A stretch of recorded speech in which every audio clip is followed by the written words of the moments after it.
पितरों के उद्धार के लिए एकादशी का श्राद्ध हमें क्यों करना चाहिए और क्या एकादशी के श्राद्ध में ब्राह्मणों को भोजन कराना चाहिए। तो कहते हैं कि एकादशी पर मरने वालों को मिलता है स्वर्ग, लेकिन नहीं मिल पाता अन्न का एक भी दाना। गया जी में पिंडदान करने के बाद क्या हमें दोबारा श्राद्ध करना चाहिए और क्या स्त्रियों को श्राद्ध का भोजन ग्रहण करना चाहिए। आज इस वीडियो में हम इसी विषय में जानेंगे। इस जानकारी के लिए वीडियो में हमारे साथ अंत तक बने रहिएगा, जिससे कि आपको सही और सटीक जानकारी प्राप्त हो पाए। नमस्कार दोस्तों, राधे राधे। आपके हमारे चैनल ज्ञान शास्त्र में आप सभी का स्वागत है। दोस्तों, एकादशी का व्रत इस साल 2025 में 17 सितंबर को रखा जाएगा। इस दिन भगवान विष्णु की विधिवत रूप से पूजा अर्चना और पितरों के नाम का श्राद्ध और दान करने का विशेष महत्व है।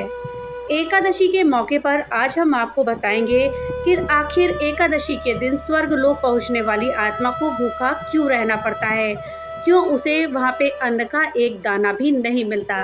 दोस्तों, पितृपक्ष चल रहे हैं और इन दिनों में पितरों के नाम का श्राद्ध कर्म, दान और तर्पण करने का विधान है। शास्त्रों और पुराणों के अनुसार पितृपक्ष में पितरों के नाम का श्राद्ध करने से पितर प्रसन्न होते हैं और पितृदोष से भी हमको मुक्ति मिलती है। गरुड़ पुराण के अनुसार एकादशी का व्रत रखने वाले व्यक्ति की अगर मृत्यु एकादशी के दिन अगर हो जाए तो उसकी आत्मा सीधे स्वर्गलोक में जाती है और व्यक्ति जन्म मरण के बंधन से मुक्त होकर मोक्ष को प्राप्त करता है। लेकिन एकादशी के दिन मृत्यु होने वाली आत्मा को स्वर्गलोक में भूखा रहना पड़ता है। दोस्तों, ऐसा क्यों होता है, चलिए जानते हैं। कहते हैं गरुड़ पुराण समेत अन्य पुराण में बताया गया है कि जब किसी व्यक्ति की मृत्यु हो जाती है तो यमदूत उस आत्मा को अपने साथ यमलोक लेकर जाते हैं, जहां उसके पाप और पुण्य के कर्मों का लेखा जोखा होता है। फिर 24 घंटे के बाद ही आत्मा को उसके घर वापस छोड़ देते हैं। यमदूत द्वारा छोड़े जाने के बाद मृत आत्मा अपने परिजनों के बीच में भटकती रहती है और उनको पुकारती है, लेकिन उस आत्मा की कोई नहीं सुन सकता। परिजनों के रोते बिलखते देखकर आत्मा फिर से अपने शरीर में प्रवेश करने की कोशिश करती है, लेकिन यमदूत के पाशे में बंधे होने के कारण से आत्मा ऐसा नहीं कर पाती। एकादशी के दिन जिस व्यक्ति की मृत्यु हो जाती है वो सीधे स्वर्गलोक में जाता है, लेकिन उसको वहां पर इस दिन भूखा ही रहना पड़ता है। गरुड़ समेत अन्य पुराण के अनुसार एकादशी के दिन स्वर्ग समेत सभी लोकों में भंडारा बंद रहता है, जिसकी वजह से इस दिन आत्मा को इस दिन भूखा ही रहना पड़ता है। इस दिन स्वर्गलोक में सभी एकादशी का व्रत रखते हैं। हालांकि व्यक्ति से जुड़े पाप और पुण्य के लेखा जोखा समेत सभी कार्य किए जाते हैं, लेकिन इस दिन भोजन किसी को नहीं मिलता। स्वर्गलोक में भी भंडारा बंद रहता है। स्वर्गलोक की तरह बैकुंठ धाम में भी भंडारा बंद रहता है और भगवान विष्णु, माता लक्ष्मी समेत बैकुंठ धाम में रहने वाले सभी एकादशी का व्रत करते हैं। वीडियो में आगे बढ़ने से पहले आपसे एक छोटी सी रिक्वेस्ट है कि अगर अभी तक आपने वीडियो को लाइक नहीं किया है तो कृपया वीडियो को लाइक कर दे और ज़्यादा से ज़्यादा शेयर करें, जिससे कि ये जानकारी अधिकतर लोगों तक पहुँच पाए। और हाँ, अगर चैनल पर पहली बार आए हैं तो चैनल को सब्सक्राइब कर दे और बेल आइकन दबाना ना भूलें, जिससे कि मेरी वीडियो सबसे पहले आप तक पहुंच सके। तो चलिए वीडियो में आगे बढ़ते हैं। दोस्तों, पितृपक्ष में जो एकादशी पड़ती है उसको इंदिरा एकादशी के नाम से जानते हैं। इस दिन एकादशी का उपवास करना चाहिए और विधिवत रूप से भगवान विष्णु और माता लक्ष्मी की पूजा करनी चाहिए।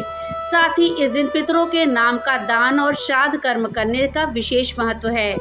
ऐसा करने से भगवान विष्णु के साथ साथ पितरों का भी हमें आशीर्वाद मिलता है।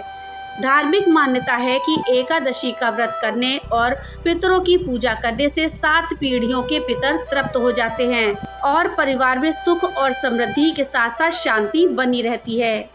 गीता में बताया गया है कि माह के 30 दिनों को चंद्र घटने व बढ़ने के अनुसार 15-15 दिन में बांटा गया है। 15 दिनों को शुक्ल पक्ष और 15 दिनों को कृष्ण पक्ष कहते हैं। जब चंद्रमा बढ़ने लगता है तो उसको शुक्ल पक्ष और जब चंद्रमा घटता है तो उसको कृष्ण पक्ष कहते हैं। शुक्ल पक्ष के अंतिम दिन पूर्णिमा आती है और कृष्ण पक्ष के अंतिम दिन अमावस आती है। शास्त्रों में कहा गया है कि शुक्ल पक्ष के 15 दिन देवताओं के हैं और कृष्ण पक्ष के 15 दिन पितरों के माने गए हैं। देवताओं के दिन को उत्तरायण और पितरों के दिनों को दक्षिणायन काल कहते हैं। गीता में बताया गया है कि जिस व्यक्ति की देवताओं के दिनों में यानी कि शुक्ल पक्ष में मृत्यु होती है वो जन्म मरण के बंधन से मुक्त हो जाते हैं, और वहीं जिनकी पितरों के काल यानी कृष्ण पक्ष में मृत्यु होती है उनका जन्म फिर से पृथ्वी पर होता है। दोस्तों चलिए अब जानते हैं कि एकादशी पर हमें श्राद्ध किस तरह से करना चाहिए।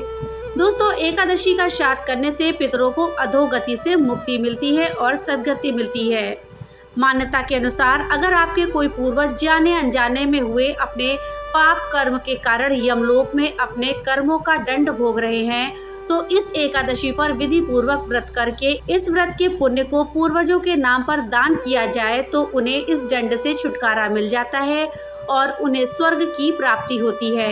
एकादशी तिथि का श्राद्ध करने से ऋषियों और सन्यासियों का आशीर्वाद मिलता है। पितृपक्ष की एकादशी के दिन भगवान शालिग्राम की मूर्ति का पूजन करें और पितरों का तर्पण करें। ऐसा करने से सभी तरह के कष्ट और परेशानियां दूर हो जाते हैं और रुके हुए कार्य भी पूरे हो जाते हैं। साथ ही घर में सुख शांति और समृद्धि में निरंतर बढ़ोतरी होती रहती है। श्राद्ध पक्ष की एकादशी पर सबसे पहले देवताओं को अग्रासन देना चाहिए, फिर गाय, कौवा, कुत्ता, चींटी, मछली को भोजन कराएं। साथ ही पीपल के वृक्ष के नीचे अन्न जल रखें। इस तरह के कर्म करने से एकादशी का दुगना फल आपको प्राप्त होगा और सभी तरह के संकटों से मुक्ति मिलेगी। अश्विन कृष्ण एकादशी का श्राद्ध करने वाला व्यक्ति निरंतर ऐश्वर्य को प्राप्त होता है। एकादशी तिथि को संन्यास लेने वाले व्यक्तियों का श्राद्ध करने की परंपरा है। इस दिन एकादशी व्रत रखा जाता है, इसलिए इस बार इंदिरा एकादशी का व्रत रखा जाएगा।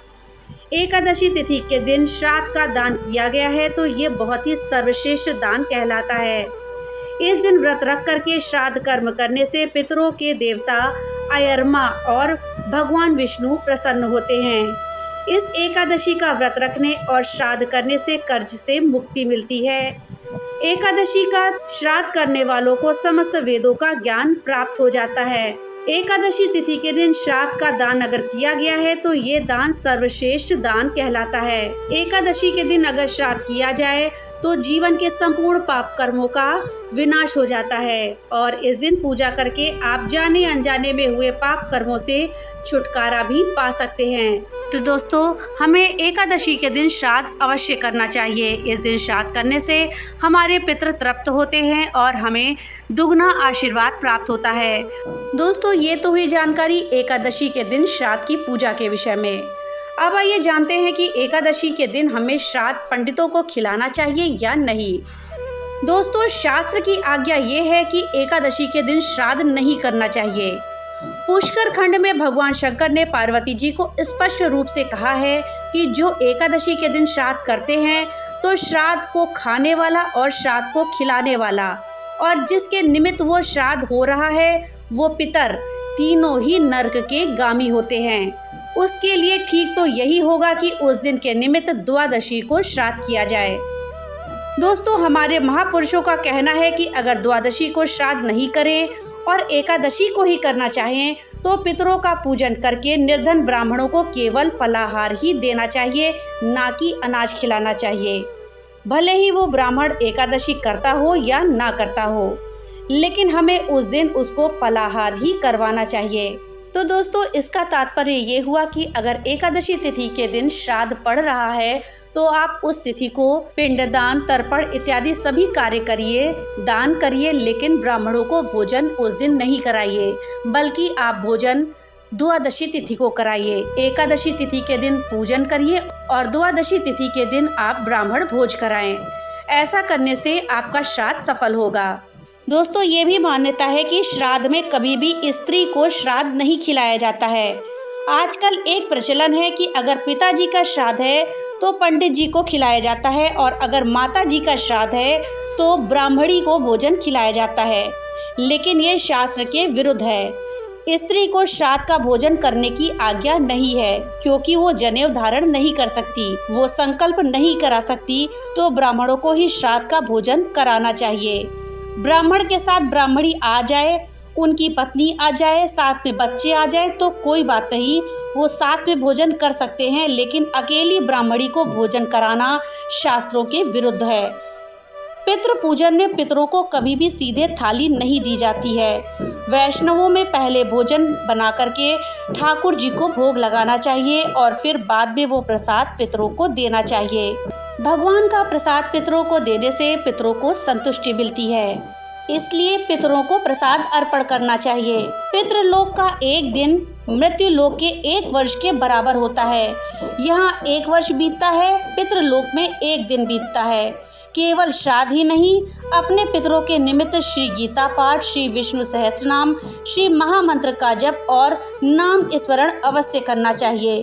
पितृ कर्म करना ये हमारा दायित्व है। जब तक एक पंच भौतिक देह है, तब तक इस संबंध में जो शास्त्र आज्ञा और उपक्रम है उनका भी निर्वाह करना पड़ेगा। गया जी करने के बाद भी हमें श्राद्ध करना चाहिए। गया जी का श्राद्ध एक विशिष्ट कर्म है और प्रत्येक वर्ष पितृतिथि पर श्राद्ध ये हमारा नित्य कर्म है। इसलिए गया जी के बाद भी हमें श्राद्ध कर्म करना गरुड़ पुराण के अनुसार आवश्यक है। ये सभी कर्म सनातन हिंदू धर्मावलंबियों के लिए हमारे ऋषियों के द्वारा निर्धारित किए गए हैं। एकादशी के दिन किया गया श्राद्ध अत्यंत ही फलदायी माना गया है। जानकारी आपको कैसी लगी हमें कमेंट बॉक्स में लिख करके जरूर बताइएगा। तो मिलते हैं अगली नई वीडियो के साथ, तब तक के लिए राधे राधे।